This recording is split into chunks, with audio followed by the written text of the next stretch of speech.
Hi all, welcome back to my channel. കഴിഞ്ഞ എപ്പിസോഡിന്റെ last നമ്മൾ കണ്ടത് ഡോഹി എല്ലാവർക്കും മുൻപിൽ വെച്ച് ഗുവോണിനെ പ്രപ്പോസ് ചെയ്യുന്നതാണല്ലേ. എപ്പിസോഡ് 3 തുടങ്ങുന്നത് ഡോഹി അങ്ങനെ പ്രപ്പോസ് ചെയ്തത് കണ്ട് എല്ലാവരും ഞെട്ടി നിൽക്കുന്നുണ്ട്. സുഖുനാണേൽ ഡോഹി അവരെ പ്രപ്പോസ് ചെയ്തതിൽ വിഷമം വരുന്നുണ്ട്. കാരണം സുഖുവിന് ഡോഹിനോട് ഒരു ഇഷ്ടമൊക്കെ ഉള്ളതുകൊണ്ട്. അങ്ങനെ ഡോഹി പ്രപ്പോസ് ചെയ്തതിന് മറുപടിയായി ഗുവോൺ തനിക്കിതിൽ താല്പര്യമില്ലെന്ന് എല്ലാവർക്കും മുൻപിൽ വെച്ച് അവളോട് പറയുന്നു. പാവൻ ഡോഹി ആകെ നാണം കെട്ടി നിൽക്കുകയാണ്. അവൾക്കരികിലേക്ക് സുഖുൻ സംസാരിക്കാൻ വരുമ്പോ ഒന്നും പറയണ്ട എന്നും പറഞ്ഞ് അവൾ അവിടെ നിന്നും പോകുന്നു. അവൾക്ക് പിറകിൽ വന്ന ഗുവോണിനോട് നീ എന്തിനാ എന്റെ പിന്നാലെ വരുന്നതെന്ന് ചോദിക്കുമ്പോ ഞാൻ നിന്റെ ബോഡിഗാർഡല്ലേ, തന്റെ ഡ്യൂട്ടി അതാണല്ലോ, വർക്കും പേഴ്സണൽ ലൈഫും രണ്ടും സെപ്പറേറ്റ് കാര്യങ്ങളാണെന്നും പറഞ്ഞ് ഒന്ന് ചിരിച്ചുകൊണ്ട് ഡോഹിക്ക് പിന്നാലെ ഗുവോൺ പോകുന്നു. ഇതേ സമയം സൂഹാന്റെ മക്കൾ അവിടെ വെച്ച ഡ്രിങ്ക്സ് എടുത്ത് അകത്ത് വരുന്നുണ്ട്. അവിടെ മറ്റാരോ വരുന്ന ശബ്ദം കേട്ട് കുപ്പി ടേബിളിൽ വെച്ച് ടേബിളിന്റെ അടിയിൽ ഒളിച്ചിരിക്കും. നോക്കുമ്പോ സൂഹാനും സഹോദരനും ഭാര്യയുമാണ് വരുന്നത്.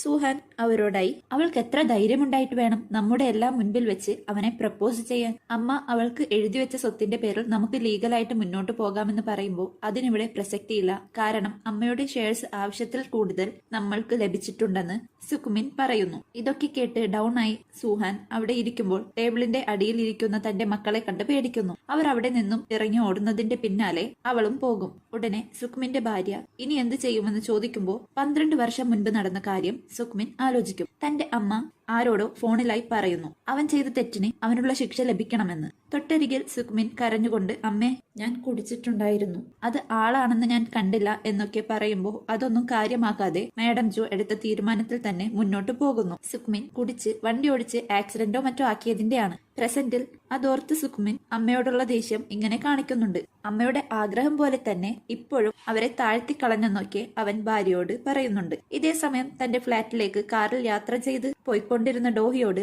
ഗുവോൺ നീ എന്താ പുറകിലിരിക്കുന്നേ എന്ന് ചോദിക്കുമ്പോ എപ്പോഴും ഗുവോണിനരികിലെ സീറ്റിലിരുന്ന് യാത്ര ചെയ്തുകൊണ്ടിരുന്ന ഡോഹി ഇപ്പോ പുറകിലാണ് ഇരിക്കുന്നത്. ഗുവോൺ ചോദിച്ചതിന് തന്റെ സീറ്റ് എപ്പോഴും ഇവിടെയാണെന്ന് പറഞ്ഞിട്ട് ഞാൻ നിന്നോട് പറഞ്ഞ കാര്യം അത് കാര്യമാക്കേണ്ട, ഞാൻ മര്യാദക്ക് ഉറങ്ങിയിട്ടില്ല, അതുകൊണ്ടാണ് താൻ ഉറക്കപ്പിച്ചാണ് അത് പറഞ്ഞതെന്നൊക്കെ അവൾ പറയുമ്പോ പ്രപ്പോസലിനെ കുറിച്ചാണോ എന്ന് ഗുവോൺ ചോദിക്കുന്നുണ്ട്. അങ്ങനെ അതിനെ പറയണ്ട എന്ന് ഡോഹി പറയുമ്പോ പിന്നെ പ്രപ്പോസൽ എന്നല്ലാണ്ട് താൻ എന്താണ് പറയേണ്ടതെന്ന് ഗുവോൺ ചോദിക്കുന്നുണ്ട്. അതൊരു ആക്സിഡന്റായി സംഭവിച്ചതാണെന്ന് ഡോഹി പറയുമ്പോ അത് തന്നെ ബാധിക്കുന്ന കാര്യമല്ലെന്ന് ഗുവോൺ പറയും. ഇതൊക്കെ കേട്ട് ഭ്രാന്ത് പിടിച്ച ഡോഹി പാട്ട് വെക്കാൻ ഗുവോണിനോട് ആവശ്യപ്പെടുന്നു. ഗുവോൺ പാട്ട് വെക്കുമ്പോ മാരേജിനെ കുറിച്ചുള്ള പാട്ടാണ് അതിൽ വരുന്നത്.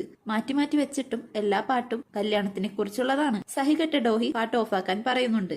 അങ്ങനെ തന്റെ ഫ്ളാറ്റിലെത്തി. കാറിൽ നിന്നും ഇറങ്ങുന്ന ടൈമിൽ ഇന്ന് നടന്ന കാര്യം എന്നെ ബാധിക്കില്ല, നമുക്ക് നമ്മുടെ വർക്കിൽ ശ്രദ്ധിക്കാമെന്ന് പറഞ്ഞ് ഡോഹി ഗുവോന്റെ റിപ്ലൈ പോലും കേൾക്കാൻ വെയിറ്റ് ആക്കാതെ അവിടെ നിന്നും പോകും. അപ്പോഴാണ് ഡോഹി ഇരുന്ന സ്ഥലത്ത് മാഡം ജു ഡോഹിക്കായി നൽകിയ ലെറ്റർ ഇരിക്കുന്നത് ഗുവോൺ കാണുന്നത്. അങ്ങനെ തന്റെ ഫ്ളാറ്റിലെത്തിയ ഡോഹി ഇന്നത്തെ കാര്യം ആലോചിച്ചിട്ട് പറയും നിനക്ക് എത്ര ധൈര്യമുണ്ടായിട്ട് വേണം എന്റെ പ്രപ്പോസൽ വേണ്ടെന്ന് വെക്കാൻ, നിന്റെ കഴുത്തിന് കെണിവെച്ച് പിടിച്ച് ഞാൻ നമ്മുടെ കല്യാണത്തിന് കൊണ്ടുവരുമെന്നൊക്കെ പറയുന്നത് ആ ലെറ്റർ തിരികെ കൊടുക്കാമെന്ന് ഗുവോൺ പുറത്തുനിന്ന് കേൾക്കും. ബെല്ലടിക്കാൻ പോയ ഗുവോൺ ബെല്ലടിക്കാതെ ഇതൊക്കെ കേട്ട് ഇപ്പോ അവിടേക്ക് ചെന്നാൽ ശരിയാവില്ല എന്ന് ചിന്തിച്ച് തിരികെ പോകാൻ പോകുമ്പോ തന്റെ കയ്യിലെ ലെറ്റർ കണ്ടിട്ട് എന്നാ കൊടുത്തിട്ട് പോകാമെന്ന് ചിന്തിച്ച് വീണ്ടും ഡോറിനരികിൽ ചെല്ലുന്നു. അവൾ വീണ്ടും പറയുന്നത് കേൾക്കും. ആനയ്ക്ക് മയക്കുവെടി വെക്കുന്ന തോക്കുപയോഗിച്ച് ഒരു വെടി അവന്റെ കഴുത്തിന് വെക്കാം, അവൻ മനുഷ്യനല്ലാത്തത് കൊണ്ട് ഹൈ ഡോസേജിൽ ഒരെണ്ണം കൊടുക്കാമെന്ന് പറയുമ്പോ ഇതൊക്കെ കേട്ട ഗുവോൺ ഇപ്പോ അവളുടെ കൺവെട്ടത്ത് നിന്ന് മാറുന്നതാണ് നല്ലതെന്ന് ചിന്തിച്ച് പേടിച്ച് അവിടെ നിന്നും ഓടിപ്പോകും. ഉടനെ സുഖോൻ അവിടേക്ക് ഡോഹിയെ കാണാൻ വരുന്നുണ്ട്. അവിടെ ഇരുന്ന് അവർ സംസാരിക്കുകയാണ്. ഒരു ഓഡിറ്റിന്റെ പേരിൽ അവർ ആന്റിയെ കൊന്നുവെന്ന് തനിക്ക് വിശ്വസിക്കാൻ കഴിയുന്നില്ല. ദേ അവരിപ്പോ നിനക്ക് പിന്നാലെയും എന്ന് സുഖോൻ പറയും. ഇതിന്റെ പിന്നിൽ ആരാണെന്ന് എനിക്ക് കണ്ടെത്തണം, അതിന് ഞാൻ ചെയർവുമൺ ആവണം, ഞാൻ തന്നെ ഒരു ഓഡിറ്റ് ടീമിനെ ഫോം ചെയ്യുമെന്നൊക്കെ ഡോഹി പറയുമ്പോ വേണ്ട, നീ ഇതിൽ നിന്നും മാറി നിൽക്ക്, ഇല്ലെങ്കിൽ നീയും അപകടത്തിലാവുമെന്ന് സുഖോൻ പറയുന്നുണ്ട്. ഞാൻ ഓൾറെഡി അപകടത്തിലാണ്, ആരാ ഇത് ചെയ്തതെന്ന് തനിക്ക് കണ്ടെത്തണമെന്നും ഇത് എന്റെ തെറ്റാണ്, മാഡം ജോന്റെ പൊസിഷൻ എനിക്ക് തരാൻ തീരുമാനിച്ചത് കൊണ്ടാവും അവർ മരിച്ചതെന്ന് ഡോഹി പറയുമ്പോ നിനക്കറിയാം ഇത് നീ കാരണമല്ല നടന്നതെന്ന്, സംഭവിക്കാനുള്ളത് സംഭവിച്ചു, നീ സ്വയം പഴിചാരാതെ ആന്റിയെ കൊന്നവന്റെ പേരിൽ പഴിചാരാൻ സുഖോൻ പറയുന്നു. ഇതാരാ ചെയ്തതെന്ന് താൻ കണ്ടെത്തുമെന്ന് ഡോഹിയും പറയുന്നു. ഇന്ന് മരണച്ചടങ്ങിൽ വെച്ച് കണ്ട അവനായിട്ടാണോ നീ ഫസ്റ്റ് ഡേറ്റിന് പോയത്,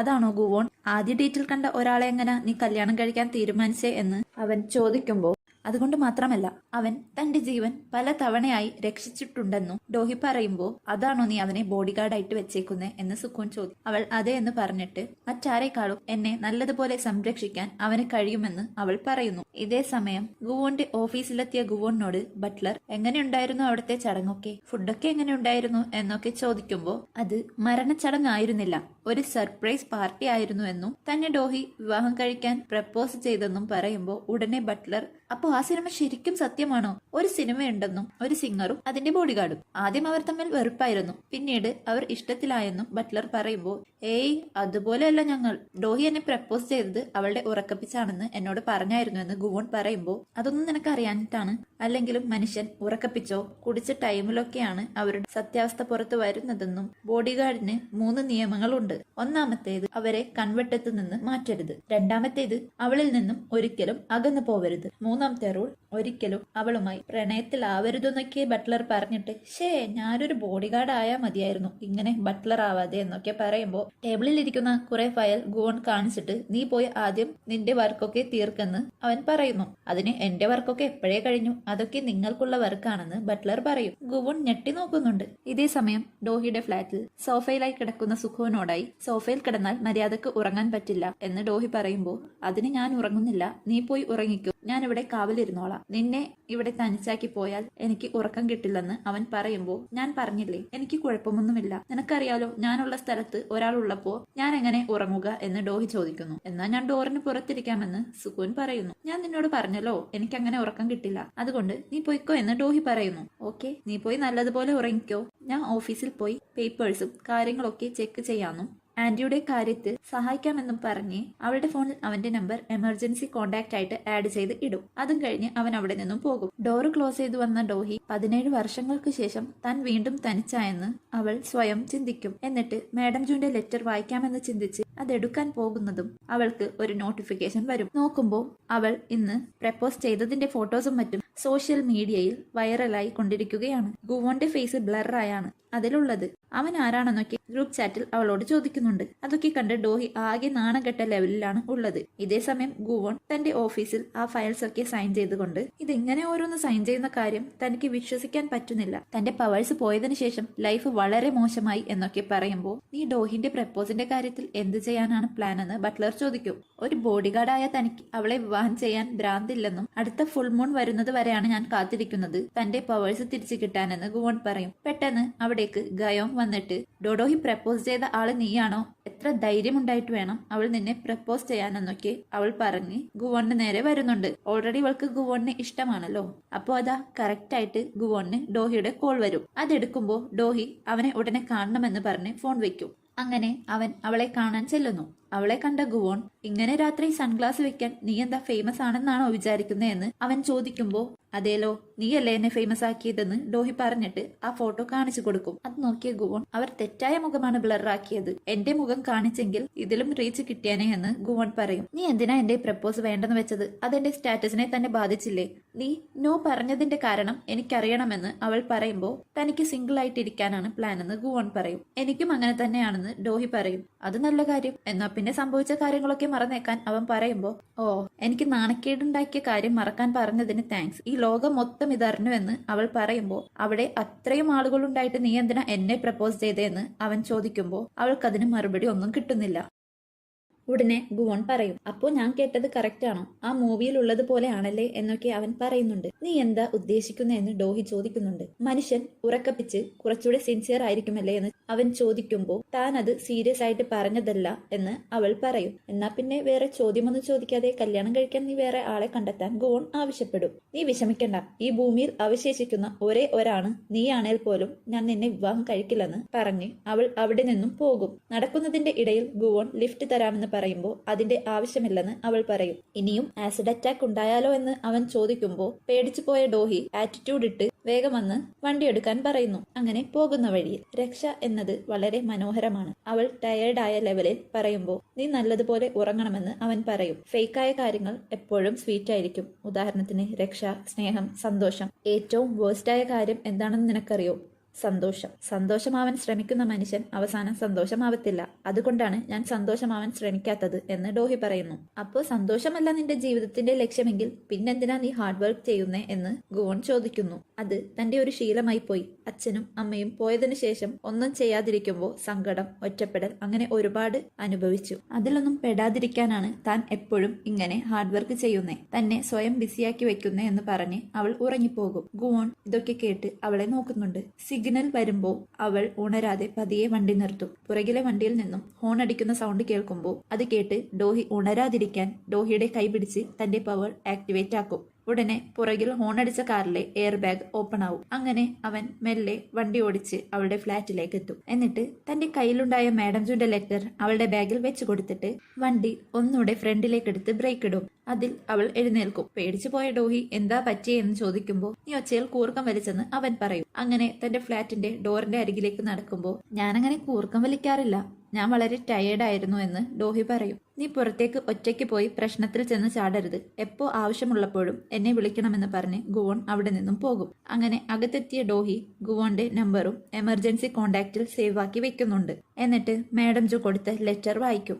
ഡോഹി, നീ ഇത് വായിക്കുമ്പോൾ അതിനർത്ഥം ഞാൻ ഒരിക്കൽ കൂടി നിന്നെ തനിച്ചാക്കി പോയി. എന്റെ ജീവിതം എങ്ങനെയാ അവസാനിച്ചതെന്നോർത്ത് എനിക്ക് ആകാംക്ഷയില്ല. പക്ഷേ എന്റെ മരണം നിന്നെ വേദനിപ്പിക്കരുത്. ഒരു തവണ കരഞ്ഞത് മതി. ഞാൻ നിനക്ക് തന്നിട്ട് പോണ ഈ പൊസിഷൻ കണ്ണീരിന് സ്ഥാനമില്ലാത്ത യുദ്ധക്കളമാണ്. മാഡം ജോന്റെ ലെറ്ററിലെ വാക്കുകൾ ബാക്ക്ഗ്രൗണ്ടിൽ കേൾപ്പിക്കുന്നുണ്ട്. അതിന്റെ ഇടയിലായി കാണിക്കുന്നു ഡോഹി മാഡം ജോന്റെ ബോഡി പോസ്റ്റ്മോർട്ടം ചെയ്യാനുള്ള ഫോം അവരുടെ മക്കൾക്ക് കൊടുക്കുമ്പോൾ സുക്മിൻ അത് കീറിക്കളയുന്നു. സുഹാൻ ഡോഹിയെ തല്ലുന്നതും പിന്നെ ബോഡി അടക്കം ചെയ്യുന്നതിന് മുമ്പുള്ള ചടങ്ങൊക്കെ കാണിക്കുന്നുണ്ട്. മാഡം ജു ആ ലെറ്ററിൽ ബാക്കി പറഞ്ഞേക്കുന്നത് നീ ചിന്തിക്കുന്നുണ്ടാവും, ചെയർവുമൺ ആവാൻ ഞാൻ കല്യാണം കഴിക്കാൻ പറഞ്ഞത് എന്തിനാണെന്ന്. മറ്റൊന്നുമല്ല, ഈ പൊസിഷൻ എന്ന് പറയുമ്പോൾ ശരിക്കും ഒറ്റപ്പെട്ടതുപോലെയാണ്. നീ എന്റെ കൂടെ ഇല്ലായിരുന്നുവെങ്കിൽ ഒറ്റപ്പെടലിന്റെ നരകക്കുഴിയിൽ ഞാൻ മുങ്ങിപ്പോയേനെ. നീ എന്നെപ്പോലെ ആവരുത്. നീ ഉള്ളത് കൊണ്ട് ഞാൻ ഒറ്റപ്പെട്ടില്ല. പക്ഷേ നിന്റെ കാര്യം അങ്ങനെയല്ല. അതുകൊണ്ട് വിവാഹം കഴിച്ചാൽ നിന്റെ പാർട്ട്ണർ എപ്പോഴും നിന്റെ സപ്പോർട്ടായിട്ട് കൂടെ ഉണ്ടാവും. എന്റെ പൊസിഷൻ നീ എടുക്കുമ്പോൾ നീ വിവാഹം കഴിച്ചിരിക്കണം. നീ അഥവാ അങ്ങനെ ആരെയും കണ്ടെത്താതെ വന്നാൽ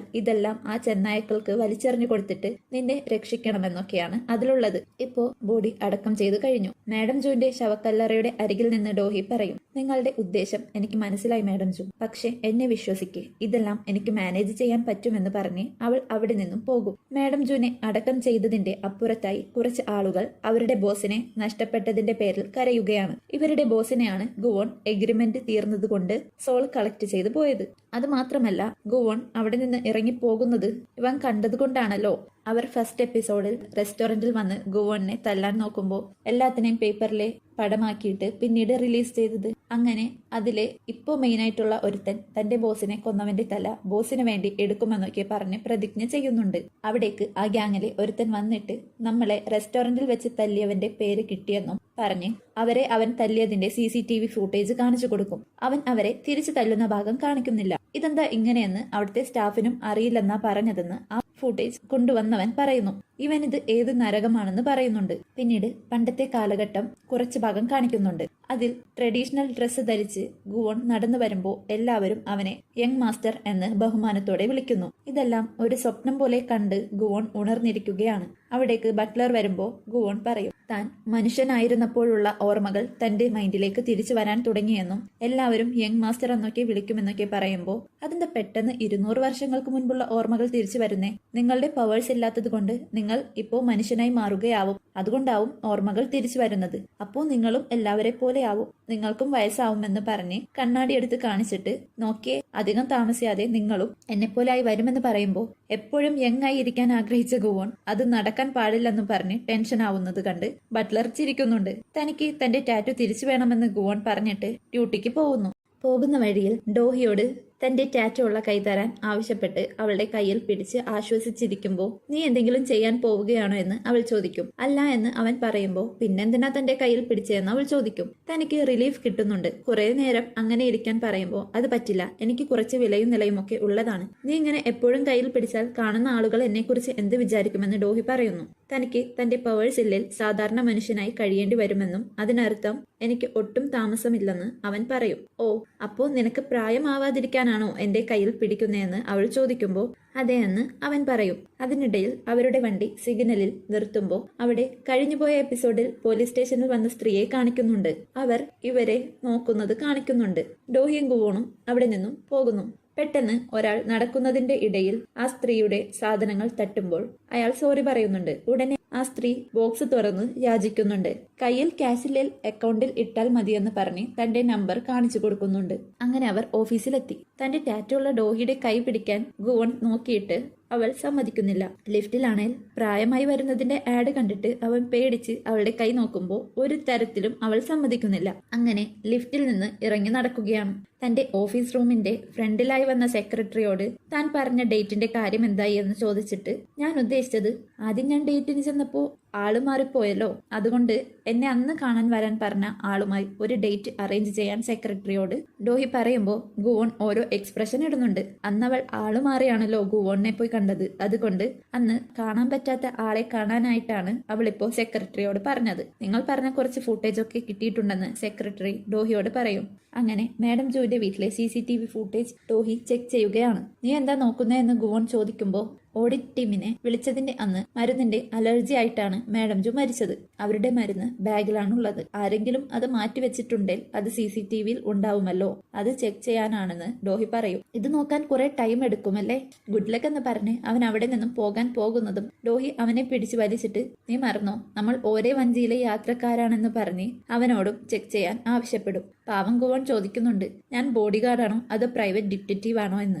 അങ്ങനെ അതൊക്കെ നോക്കിയ ഗുവോണിന് തന്റെ കണ്ണ് പുകച്ചിലെടുത്ത് അവൻ പറയുന്നുണ്ട്, ഇതൊക്കെ വളരെ പാടല്ലേ, ഞാൻ എന്റെ പവേഴ്സ് ഉപയോഗിച്ച് നിനക്ക് പുറകിൽ വന്ന ആള് ആരാണെന്ന് കണ്ടെത്താമെന്ന് ഗുവോൺ പറയുമ്പോൾ അങ്ങനെ നടക്കോ, എന്നിട്ടെന്താ നീ നേരത്തെ പറയാത്തതെന്ന് അവൾ ചോദിക്കും. നീ എന്നോട് ചോദിച്ചില്ലല്ലോ എന്ന് ഗുവോണും പറയുന്നു. എന്നാ പിന്നെ വേഗമാവട്ടെ, പ്രോബ്ലം സോൾവ് ആവുമല്ലോ എന്ന് അവൾ പറഞ്ഞ് കൈ നീട്ടുന്നുണ്ട്. അവളുടെ കയ്യിൽ അവൻ പിടിക്കാൻ പോയിട്ട് അവൻ കൈ മാറ്റിയിട്ട് പറയും, നിനക്ക് പ്രതിയെ കണ്ടെത്തിയാൽ പിന്നെ എന്നെ ആവശ്യമില്ലല്ലോ, പക്ഷെ എനിക്ക് നിന്നെ വേണം. എങ്ങാനും നിന്റെ ആറ്റിറ്റ്യൂഡ് മാറിയാലോ എന്ന് ചോദിക്കും. നിനക്ക് എന്നെ വിശ്വാസമില്ലേ എന്ന് അവളും ചോദിക്കുമ്പോൾ ഇല്ല എന്ന് അവൻ മറുപടി പറയുന്നു. ഓക്കെ, പ്രതിയെ കണ്ടെത്തിയാലും നിന്റെ ടാറ്റു തിരിച്ചു കിട്ടാൻ ഞാൻ സഹായിക്കുമെന്നും സന്തോഷമായില്ലേ എന്ന് പറഞ്ഞ് അവൾ കൈ നീട്ടും. വീണ്ടും അവൻ അതുപോലെ കൈപിടിക്കാൻ ചെന്നിട്ട് അവന്റെ കൈ മാറ്റുമ്പോൾ ഇപ്പൊ എന്താണെന്ന് അവൾ ചോദിക്കും. ആരൊക്കെ ഉണ്ടായാലും എനിക്ക് ചാർജ് ചെയ്യാൻ ആവശ്യമുള്ളപ്പോൾ നീ കൈ പിടിക്കാൻ സമ്മതിക്കണമെന്ന് പറയുമ്പോൾ അത് കുറച്ച് കൂടുതലാണെന്ന് അവൾ പറയും. എന്നാ പിന്നെ എല്ലാം വിട്ടേക്കാൻ അവൻ പറയുമ്പോൾ ഓക്കെ, പ്രതിയെ പിടിച്ചാൽ എപ്പോ വേണേലും നിനക്ക് ചാർജ് ചെയ്യാൻ ഞാൻ സഹായിക്കാമെന്ന് അവളും പറയും. അങ്ങനെ ആ പ്രതിയെ കണ്ടെത്താൻ അവൻ വിരൽ നോടിക്കുന്നതും പക്ഷേ പവർ വർക്കാവില്ല. കുറച്ച് തവണ ശ്രമിക്കുമ്പോൾ നടക്കാത്തത് കൊണ്ട് എന്താ പവേഴ്സ് നഷ്ടപ്പെട്ടോ എന്ന് അവൾ ചോദിക്കും. ഇല്ല എന്ന് പറഞ്ഞ് അവൻ അവിടെയുള്ള പെൻ അവന്റെ പവർ ഉപയോഗിച്ച് തന്റെ കയ്യിലേക്ക് കൊണ്ടുവരുന്നുണ്ട്. അപ്പോ പവേഴ്സിന് കുഴപ്പമൊന്നുമില്ല. പിന്നെ എന്ത് പറ്റിയെന്ന് അവൻ പറഞ്ഞ് അവിടെയുള്ള ആരുടെയെങ്കിലും പേര് പറയാൻ ആവശ്യപ്പെടും. അവൾ തന്റെ സ്റ്റാഫിന്റെ പേര് പറയും. ഇത്തവണ പവർ വർക്കായി. അവരിപ്പോ ഓഫീസിലെ സ്റ്റോർ റൂമിലാണ് എത്തിയേക്കുന്നത്. സ്റ്റോറിൽ എത്തിയേക്കുന്നത് കണ്ടിട്ട് ഇപ്പോഴും പവർ വർക്കായില്ല എന്ന് വിചാരിച്ച് അവിടെ നിന്നും അവൾ പോകാൻ പോകുന്നതും അവളെ പിടിച്ച് അവൻ അവിടെ നിർത്തും. കാരണം അവൾ പറഞ്ഞ ആ സ്റ്റാഫ് നിൽക്കുന്നതിന്റെ അരികിലാണ് അവരുള്ളത്. ആ സ്റ്റാഫ് അവിടെ നിന്ന് പറയുന്നുണ്ട്, ഡോഹിയും ഗുവോണും തമ്മിൽ എന്തൊക്കെയോ നടക്കുന്നുണ്ട്, എനിക്ക് ഉറപ്പാണ് അവർ ഡേറ്റിംഗിലാണെന്ന് അയാൾ പറയുമ്പോൾ അത് തെറ്റാണ്, കാരണം ഡോഹിന്റെ പ്രപ്പോസൽ ഗുവോൺ വേണ്ടെന്ന് പറഞ്ഞതല്ലേ എന്ന് കൂടെയുള്ളവൾ പറയുമ്പോൾ ഒന്നുമില്ലാതെ അവൾ അവനെ പ്രപ്പോസ് ചെയ്യോ, വർക്ക് പ്ലേസ് റൊമാൻസ് ഭയങ്കര എക്സൈറ്റിംഗ് ആണ് എന്നൊക്കെ പറയുമ്പോൾ അകത്ത് ഇതൊക്കെ കേട്ടു നിന്ന ഡോഹിയും ഗുവോണും ആകെ വെപ്രാളപ്പെടുന്നുണ്ട്. അയാൾ വീണ്ടും പറയും, ഏറ്റവും ബെസ്റ്റ് പാർട്ട് എന്താണെന്നറിയോ, ടീമായിട്ട് ഡിന്നർ കഴിക്കുന്നതിന്റെ ഇടയിൽ ആരും കാണാതെ കൈപിടിച്ചിരിക്കുന്നതും ഇടം കണ്ണുകൊണ്ടുള്ള നോട്ടമൊക്കെയാണെന്ന് അയാൾ പറയുന്നത് കേട്ട് പാവം രണ്ടെണ്ണം ചമ്മി നിൽക്കുകയാണ്.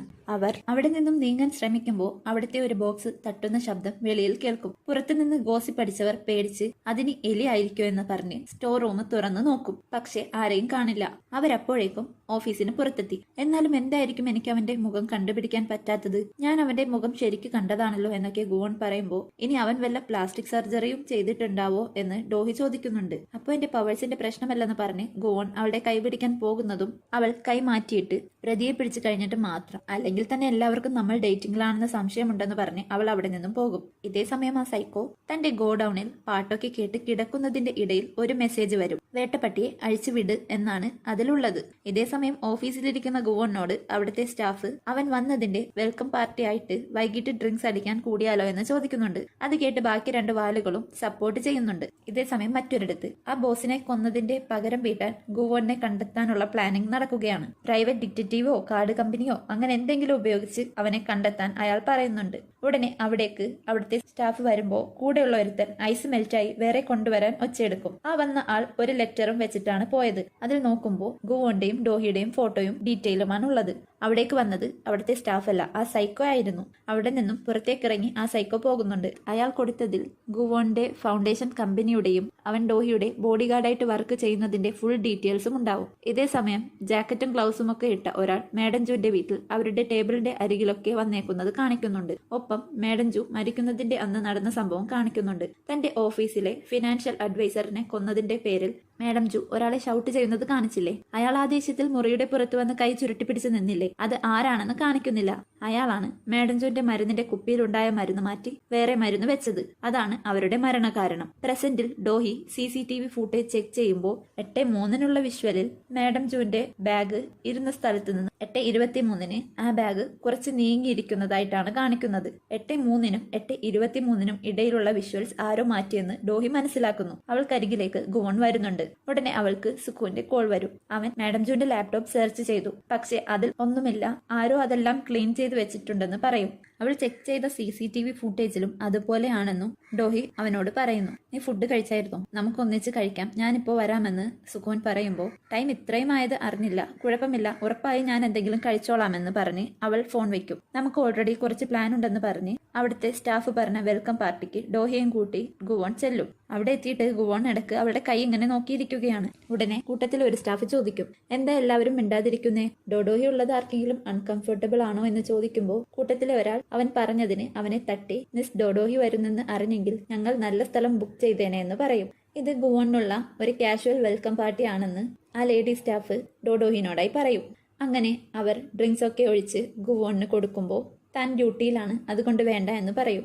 അത് അവർ ഡോഡോഹിക്ക് കൊടുത്ത് ചിയേഴ്സ് പറഞ്ഞ് അവൾ കുടിക്കുന്നതിന്റെ ഇടയിൽ ഗുവോൺ അവളുടെ കയ്യിൽ പിടിക്കും. പെട്ടെന്ന് ഞെട്ടിയ ഡോഹിയെ കണ്ട് അവരൊക്കെ നോക്കുമ്പോൾ അവൾ വിഷയം മാറ്റാനായി ചിരിക്കും. ലേഡി സ്റ്റാഫിന്റെ കയ്യിലിരുന്ന ചോപ്സ്റ്റിക് താഴെ പോകുമ്പോൾ അവൾ അത് എടുക്കുന്നതിന്റെ ഇടയിൽ ഗുവോൺ ഡോഡോഹിയുടെ കൈ പിടിച്ചിരിക്കുന്നത് കണ്ട് വിഷമിക്കുന്നുണ്ട്. ആ സ്റ്റാഫിന് ഗുവോണിനെ ഇഷ്ടമായതുകൊണ്ട് അവൾ ആ വിഷമത്തിൽ കുറെ കുടിക്കുന്നുണ്ട്. അതിന്റെ ഇടയിൽ ഡോഹി അവളുടെ കൈ എടുക്കാൻ ശ്രമിക്കുന്നുണ്ടെങ്കിലും കഴിയുന്നില്ല. ആ ലേഡി സ്റ്റാഫായ ചോയ് കുടിച്ച ഡോസ് കൂടിപ്പോയതുകൊണ്ട് ടേബിളിൽ വീഴുന്നുണ്ട്. നീ എന്തിനാ ഡോഡോഹിയുടെ പ്രപ്പോസൽ വേണ്ട എന്ന് വെച്ചതെന്ന് ഗുവോണിനോട് കൂട്ടത്തിലെ ഒരുത്തൻ ചോദിക്കുന്നുണ്ട്. അതെന്താ, അവൾ നിങ്ങൾക്ക് പറ്റിയ ആളല്ലേ എന്നൊക്കെ ചോദിക്കുമ്പോൾ ഉടനെ ഗുവോൺ എനിക്ക് ഡോഡോയെ ഇഷ്ടമാണെന്ന് ഗുവോൺ പറയുമ്പോൾ ആ 2 സ്റ്റാഫിനും നാണം വരുന്നുണ്ട്.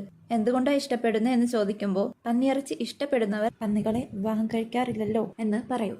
ഇത് കേട്ട് ഡോഹി അന്താളിച്ച് നോക്കുന്നുണ്ട്. ആ 2 സ്റ്റാഫും മുഖത്തോട് മുഖം നോക്കി ഒന്നും മനസ്സിലാവാതെ അവരുടെ ബസ് പോകുമെന്ന് പറഞ്ഞ് ചോയ്യയും കൂട്ടി അവിടെ നിന്നും പോകും. അവൻ ഉദ്ദേശിച്ചത് ഈ ലവ് എന്ന് പറയുന്നത് പല ടൈപ്പ് ഉണ്ടല്ലോ, അപ്പോ ഒരാളെ ഇഷ്ടമാണെന്ന് കരുതി അവരെ കല്യാണം കഴിക്കേണ്ട കാര്യമില്ലല്ലോ എന്നാണ്. അങ്ങനെ അവർ പോയി എന്നും പറഞ്ഞ് ഡോഹിയുടെ കയ്യിൽ പിടിക്കാൻ പോകുന്നതും താനിപ്പോ നല്ല മൂഡിലല്ല എന്നും പറഞ്ഞ് ഡോഹി പുറത്തേക്ക് ഇറങ്ങി പോകും. അവൾക്ക് പിന്നാലെ ചെന്ന ഗുവോൺ എന്താ കാര്യമെന്ന് പറഞ്ഞ് അവളുടെ കൈ പിടിച്ചിട്ട് ചുറ്റും ആളുകൾ ഉള്ളപ്പോൾ ചാർജ് ചെയ്യാൻ പറ്റൂല, നീ നല്ല മൂഡിലല്ലെങ്കിൽ ചാർജ് ചെയ്യാൻ പറ്റൂല, പിന്നെ ഞാൻ എപ്പോഴാ ചാർജ് ചെയ്യേണ്ടതെന്ന് അവൻ ചോദിക്കുമ്പോൾ അവന്റെ കൈ മാറ്റി അവൾ മുന്നിലോട്ട് നടന്നിട്ട് ഒന്ന് നിൽക്കും. ഞാൻ ഇമോഷൻസ് ഒക്കെയുള്ള ഒരു മനുഷ്യനാണ്, അല്ലാതെ ചാർജർ അല്ലെന്നും പറഞ്ഞ് തിരിയുമ്പോൾ ഗുവോണിനെ കാണില്ല. അവനെ കാണാണ്ടാവുമ്പോൾ അവൾ പേടിക്കുന്നുണ്ട്. ഇതേ സമയം ദേഷ്യത്തിൽ നടന്ന ഗുവോൺ അവളോട് ഇങ്ങനെ കെഞ്ചുന്നതിനേക്കാൾ തനിക്ക് പ്രായമാവുന്നതാണ് നല്ലതെന്ന് പറയും. എന്നിട്ട് ഉടനെ അവിടെ നിന്നിട്ട് ഞാൻ അവളെ ഒറ്റയ്ക്ക് വിട്ടിട്ട് വന്നാൽ അവൾക്ക് എന്തെങ്കിലും സംഭവിക്കുമെന്ന് പറഞ്ഞ് തിരിയുന്നതും അവൻ റെസ്റ്റോറന്റിൽ വെച്ച് അടിച്ചില്ലേ അവരുടെ ഗ്യാങ് വരുന്നത് കാണും. അവനത് മൈൻഡ് ചെയ്യാതെ നടക്കും. ഇതേ സമയം ഡോഹി ഗുവോണിനെ അന്വേഷിച്ച് ആ ഭാഗത്തേക്ക് വരുന്നുണ്ട്. എന്നിട്ട് ഫോൺ എടുത്ത് അവനെ കോൾ ചെയ്യും. ഇതേ സമയം ഗുവോൺ ചെല്ലുന്ന അടുത്ത സ്ഥലത്തും അയാളുടെ ആളുകൾ ഉണ്ടാവും. ഓ, നിങ്ങളാണല്ലേ മറ്റേ ദിവസത്തെ ചവറുകൾ എന്ന് ഗുവോൺ പറയുന്നുണ്ട്. ഡോഹിയുടെ കോൾ കണ്ട് അത് എടുക്കാൻ പോകുന്നതും ആ കൂട്ടത്തിലെ ഒരുത്തൻ പുറകിൽ നിന്നും അവനെ ചവിട്ടി വീഴ്ത്തും. ഗുവോന്റെ ഫോൺ താഴെ വീണു.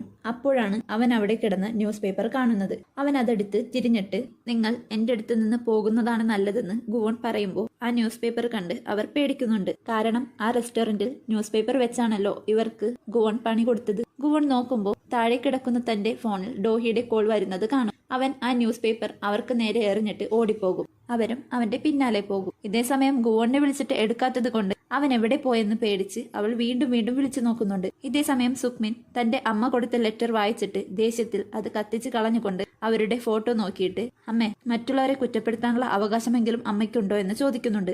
അവരെന്തോ വലിയ തെറ്റ് ചെയ്തതുപോലെ. ഇതേസമയം ആ കൂട്ടത്തിൽ നിന്നും ഓടിപ്പോകാൻ ശ്രമിച്ച ഗുവോണിനെ ആ ഗ്യാങ് വളയും. അവനെ ഒരുത്തൻ അടിക്കാൻ വരുമ്പോൾ അവൻ തിരിച്ചടിക്കുന്നതിന്റെ ഇടയിൽ പുറകിൽ നിന്നും ഒരുത്തൻ അവനെ തലക്കടിക്കും. ബ്ലഡ് വാർന്നൊഴുകി ഗുവോൺ അവിടെ മുട്ടുകുത്തി ഇരിപ്പുണ്ട്.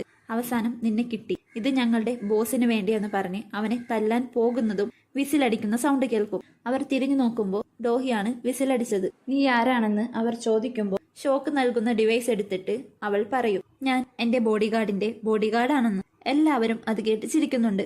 ഗുവോൺ അത് കേട്ട് അവളെ നോക്കുന്നുണ്ട്. ഇപ്പോഴത്തെ തലവൻ അവളുടെ അടുത്തേക്ക് ചെല്ലാൻ അവരോട് പറയുന്നുണ്ട്. അവൾ നോക്കുമ്പോൾ ആ ഡിവൈസിന്റെ ചാർജ് തീർന്നുപോയി. ഉടനെ അവൾ ഗണ്ണെടുത്ത് നീട്ടും. അത് കണ്ട് എല്ലാവരും നോക്കുമ്പോൾ അവൾ അത് ഉപയോഗിച്ച് ഷൂട്ട് ചെയ്യും. അത് കണ്ണൊക്കെ നീറാനുള്ള സ്പ്രേ ഗണ്ണാണ്. അത് സ്പ്രേ ചെയ്യുമ്പോൾ കണ്ണെരിഞ്ഞ് എല്ലാവരും മാറുന്നുണ്ട്. ഗുവോണിന് ചെറിയ പുഞ്ചിരിയൊക്കെ വരുന്നുണ്ട്. ഗുവോന്റെ അരികിലെത്തിയ ഡോഹി ഗുവോന്റെ പേര് വിളിച്ചുകൊണ്ട് തന്റെ ആ ടാറ്റു ഉള്ള കൈ നീട്ടും. ഉടനെ ഗുവോൺ എഴുന്നേറ്റ് അവളുടെ കയ്യിൽ പിടിച്ചിട്ട് നിൽക്കും. അവന്റെ പവർ ആക്റ്റീവായി ഗുവോണിനുണ്ടായ മുറിവൊക്കെ ഇല്ലാതാവും. ഇതൊക്കെ അപ്പുറത്ത് മാറി നിന്ന സൈക്കോ വീഡിയോ എടുക്കുന്നുണ്ട്. നിനക്ക് ടാങ്കു കളിക്കാൻ അറിയോ എന്ന് ഗുവോൺ ചോദിക്കും. എന്നിട്ട് അവന്റെ വിരൽ ഞൊടിക്കുന്നതും അവിടെ ചുറ്റും നിന്ന ഗുണ്ടകളൊക്കെ അവന്റെ പവറിൽ ഡാൻസ് കളിക്കാൻ തുടങ്ങും. ഒപ്പം മൊത്തം ലൈറ്റൊക്കെ വരുന്നുണ്ട്. എന്താ സംഭവിക്കുന്നേ എന്നറിയാതെ ഗുണ്ടകൾ നിൽപ്പുണ്ട്. ആ വില്ലന്റെ നേതാവ് നിങ്ങൾ അവന്റെ ട്രിക്കിൽ വീഴരുതെന്നും പറഞ്ഞ് അവനും കളിക്കുന്നുണ്ട്. എന്നിട്ട് കൂട്ടത്തിലൊരുത്തനെ അവർക്ക് നേരെ വിടും. ഡാൻസ് കളിച്ചുകൊണ്ടിരിക്കുന്ന ഡോഹിക്കും ഗുവോണിനരികിലേക്ക് വന്നവർക്ക് ഗുവോന്റെ പവറിൽ നല്ലതുപോലെ കിട്ടുന്നുണ്ട്. ഡോഹിയും ആ ഒരു കൺട്രോളിൽ ഇങ്ങനെ കളിക്കുകയാണ്. അങ്ങനെ ബട്ട്ലർ പറഞ്ഞു കൊടുത്ത ബോഡിഗാർഡിന്റെ 3 റൂൾസ് അവൻ സ്വയം ചിന്തിക്കും. റൂൾ നമ്പർ 1, അവളെ കൺവെട്ടത്തു നിന്ന് മാറ്റരുത്. റൂൾ നമ്പർ 2, അവളിൽ നിന്നും അകന്നു പോകരുത്. അങ്ങനെ അവൻ അവളെ കറക്കി കൊണ്ടുവന്ന് ഡാൻസ് നിൽക്കുമ്പോൾ തന്നെ ചുറ്റും നിന്നവർ അവന്റെ പവറിൽ പൂക്കളെടുത്ത് അവർക്ക് നേരെ എറിഞ്ഞുകൊണ്ട് അവൻ റൂൾ നമ്പർ 3 ചിന്തിക്കും. ഒരിക്കലും അവളുമായി പ്രണയത്തിലാവരുത്. അവർ രണ്ടുപേരും പരസ്പരം നോക്കി നിൽക്കുകയാണ്. ഗുവോന്റെ നോട്ടവും ആ റൂളൊക്കെ അവൻ പറഞ്ഞത് കേട്ടിട്ടും ഗുവോൺ പ്രണയത്തിലായ മട്ടാണ്. അവൻ പ്രണയത്തിലായോ ഇല്ലയോ എന്നൊക്കെ നമുക്ക് അടുത്ത എപ്പിസോഡിൽ കണ്ടറിയാം. അടുത്ത വീഡിയോയുമായി ഞാൻ ഉടനെ വരാം. വീഡിയോ ഇഷ്ടപ്പെട്ടാൽ സബ്സ്ക്രൈബ് ചെയ്ത് സപ്പോർട്ട് ചെയ്യുക. ബൈ.